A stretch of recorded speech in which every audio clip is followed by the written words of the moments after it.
For centuries, society has come up with new forms of communication, and one of the ways people communicate is through language. The language that someone speaks can be used to identify them based on their accent, which originates from a certain area or country.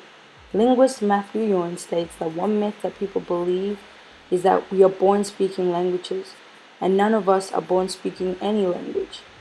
Human beings use language as a form of identification and communication. Learning another language can be very difficult, especially if you're coming from another country and transitioning into a new society. This situation is one that takes place very often within African communities. I had the lovely chance of interviewing a young man by the name of Stephen Muhaimana, who grew up in Australian society. My name is Ian Stephen Muhaimana. I came to Australia in 2004, I believe. Okay, so do you think that TV and the use of media has helped you learn English when you were, just transitioning into Australian life? Yeah, I think it played a big part because it made it very accessible. Like it was a practical use of the language. It wasn't sort of just like seeing words on paper. You were hearing people actively using it on television. Do you think that the shows that you watched also gave you an introduction into like Australian society and like what happened, like the way people lived in Australia?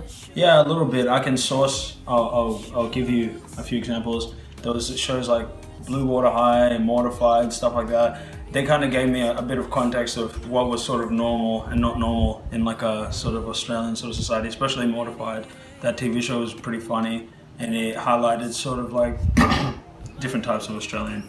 Do you think it would have been much harder if you didn't have media and you had to learn a new language in the traditional way? Yeah, it would be very difficult to connect with the words or with the way speech is used, just because you wouldn't have any you'd have some context for it, but it's not something as accessible as watching something on TV.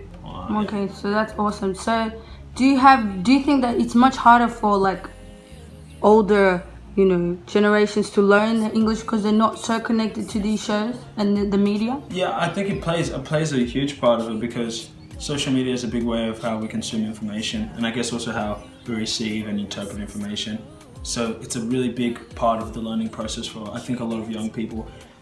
After reading an online article titled The Importance of Media in Foreign Language Learning by Nasser Oja, he discusses the media usage reflects and shapes both language use and attitude in the speech community. The way in which the media uses language are interesting linguistically in their own right. These include how different dialects and languages are used in ads, or how radio personalities use language to construct their own image and their relationships to unseen and unknown audiences. The media are important social institutions.